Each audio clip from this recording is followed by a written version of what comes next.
दिल्ली शहर के बीचों बीच घने जंगल में बना एक महल। वैसे तो ये बस नाम का महल था, जहाँ ना बिजली थी, ना पानी और ना ही खिड़की और दरवाजे। लेकिन छिपकलियों और चमगादड़ों से भरे इस महल में रहने के लिए 10 साल तक एक महिला ने दिल्ली रेलवे स्टेशन पर अपना धरना दिया। इस बीच कई बार उन्हें वहां से हटाने की कोशिश की गई, लेकिन वो अपनी मांग पर अड़ी रही। आखिर हार मानकर भारत सरकार ने उन्हें दिल्ली में मौजूद एक महल दे दिया, जिसे फिरोज शाह तुगलक ने 13वीं शताब्दी में बनवाया था। ये अजीबोगरीब कहानी है बेगम विलायत महल की, जिनके मुताबिक वो अवध के नवाब वाजिद अली शाह के खानदान की राजकुमारी है। अवध के आखिरी वाजिद अली शाह को साल 1856 में अंग्रेजों ने सत्ता से बेदखल कर दिया था, जिसके बाद उनके वंश के लोग इधर उधर रहने लगे। लेकिन अचानक 1970 में बेगम विलायत महल ने दिल्ली के मालचा महल पर अपना हक जताते हुए भारत सरकार से मुआवजे की मांग की, और जब उनकी मांग पर कोई सुनवाई नहीं हुई तो एक दिन अचानक उन्होंने नई दिल्ली रेलवे स्टेशन के वीआईपी लॉन्च पर अपना डेरा डाल दिया। करीब 10 साल तक उन्हें वहां से हटाने की कोशिश होती रही। उन्हें रहने के लिए दूसरी जगह भी दी गई, लेकिन वो वहां से नहीं हटी और आखिर में सरकार ने उन्हें मालचा महल दे दिया। आप सभी को लग रहा होगा कि ये महल कोई आलीशान महल होगा, जिसे पाने के लिए राजकुमारी सरकार तक से लड़ गई। लेकिन आपको जानकर हैरानी होगी कि ये कोई आलीशान महल नहीं, बल्कि एक खंडहर था, जिसमें सिर्फ और सिर्फ सांप, बिच्छू, छिपकली और चमगादड़ रहते थे। आज तक कोई इस बात को समझ नहीं पाया कि छिपकलियों, सांपों और चमगादड़ों के साथ राजकुमारी अपने बेटे प्रिंस अली रजा और सकीना के साथ वहां कैसे रहती थी।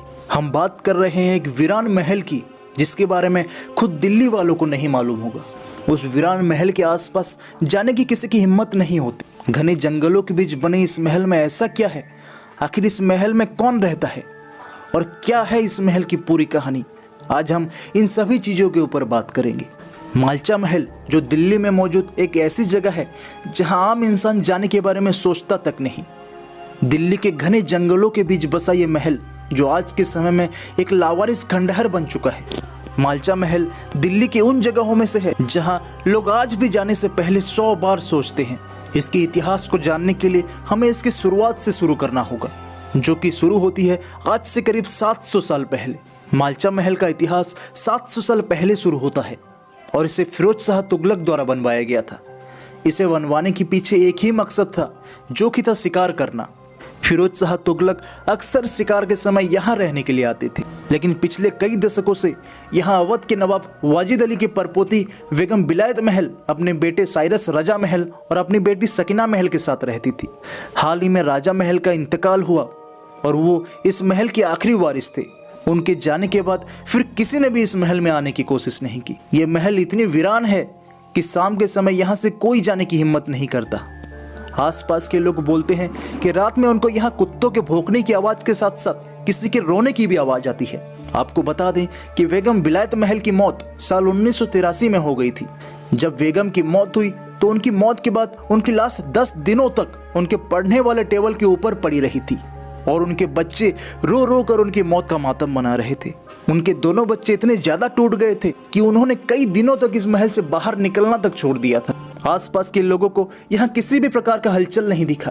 तब लोगों ने इसका फायदा उठाने का सोचा। सभी को यही लग रहा था कि विलायत महल में जरूर बेशुमार खजाना छुपा होगा, और 24 जून 1994 को कुछ लोग खजाने की खोज में इस घर में घुस गए। तब वो दोनों भाई बहन इसी महल के अंदर रहते थे। इतने लोगों को आता देख वो बुरी तरह डर गए। साथ ही उन्हें यह भी डर था कि कहीं ये लोग खजाने के चक्कर में उनकी माँ की कब्र को ना खोद दें। उसके बाद मौका देखकर दोनों भाई बहन ने खुद ही कब्र खोद दी और अपनी माँ की लाश को जला डाला, ताकि कोई उस मृत शरीर को नुकसान ना पहुंचा सके। जब बेगम जीवित थे उस वक्त उनके पास 28 कुत्ते थे, लेकिन आसपास के लोगों ने उन सभी कुत्तों को जहर देकर मार दिया। इसके बाद इस महल की बुरी किस्मत शुरू हो गई। मतलब वो महल भूतिया हो चुका था। सांप, बिच्छू, चमगादड़ जैसे जानवर उसे अपना घर बना चुके थे। जब इस घर की ऐसी हालत हुई तो सरकार ने इसका निरीक्षण करने का सोचा और एएसआई के एक अफसर धर्मवीर शर्मा जी को इस महल की जांच करने के लिए भेज दिया गया। जब वो इस घर की तलाशी कर रहे थे तब एक लंबा सा सांप छत के ऊपर से उनके ऊपर आ गिरा। धर्मवीर जी ने उसी वक्त कहा कि वो इस महल में दोबारा कभी नहीं आएंगे। पता नहीं बेगम इस महल में कैसे रहती हैं। 1985 में जब भारत सरकार के द्वारा बेगम विलायत महल को इस महल का मालिकाना हक मिला, तब इस टूटे हुए खंडहर और चमगादड़ों से भरे हुए इस महल के लिए बेगम ने पूरे 9 सालों तक दिल्ली के रेलवे स्टेशन के प्लेटफॉर्म पर धरना दिया था, क्योंकि वो एक राजघराने से ताल्लुक रखती थी और ऐसे में कहीं भी रह पाना उनके लिए मुश्किल काम था। जब रेलवे के अफसर उन्हें धरने से हटाने के लिए आते थे तो बेगम के कुत्ते उन पर झपट कर सभी अफसरों को दूर भगा देते थे। और साथ ही रानी भी कहती थी कि अगर कोई भी आगे आया तो वो सांप का जहर पीकर अपनी जान दे देंगी। उनका कहना था कि वो अवध के नवाब वाजिद अली शाह के खानदान की राजकुमारी हैं, तो इस नाते वाजिद अली शाह का ये महल उनका हुआ। कमाल की बात यह थी कि वो ऐसे महल का मालिकाना हक मांग रही थी जिसमें ना तो दरवाजे थे और ना ही खिड़की, बस सांप, छिपकली और खूंखार जानवर रहते थे। कुछ साल बाद ये घर इतना भूतिया लगने लगा कि 1-2 रिपोर्टर इसकी जांच करने आए, लेकिन सभी को हैरानी तब हुई जब वो दोनों रिपोर्टर कभी वापस ही नहीं आए। साथ ही आपको यह भी बता दूं कि जब इस महल को प्रतिबंधित किया गया तो 4 दोस्तों का एक ग्रुप महल के अंदर गया था और उन्होंने बाहर आकर जो बताया वो हैरान कर देने वाला था। उन्होंने कहा कि हमने अपनी आंखों से एक औरत को देखा जो इस महल के अंदर घूम रही थी और बार बार कुत्तों के भौंकने की आवाज आ रही थी और साथ ही वहां के बर्तन अपने आप गिर रहे थे। मालचा महल के आखिरी वारिस रियाज ने अपनी सारी जिंदगी वहीं गुजारी और उनकी जिंदगी ऐसी कटी कि अंत दिनों में राजा के पास खाने के लिए भी कुछ नहीं था। भूखे पेट ही उनकी जान चली गई। कई अफसर और नेताओं ने उनसे वादे किए थे पर सबके बयान झूठे थे, सबके वादे झूठे निकले। राजकुमार के पास एक साइकिल थी जिस पर सवार होकर वो कभी कभी बाहर निकला करते थे और उनके पास जो भी सोना चांदी था उन सब को बेचकर उन्होंने कुत्तों के लिए खाने का प्रबंध किया और खुद भूख से मरकर राजकुमार की मौत हो गई। उनका अंतिम संस्कार दिल्ली गेट पे ही किया गया। तो दोस्तों, ये थी मालचा महल की अनसुनी और अनजानी कहानी।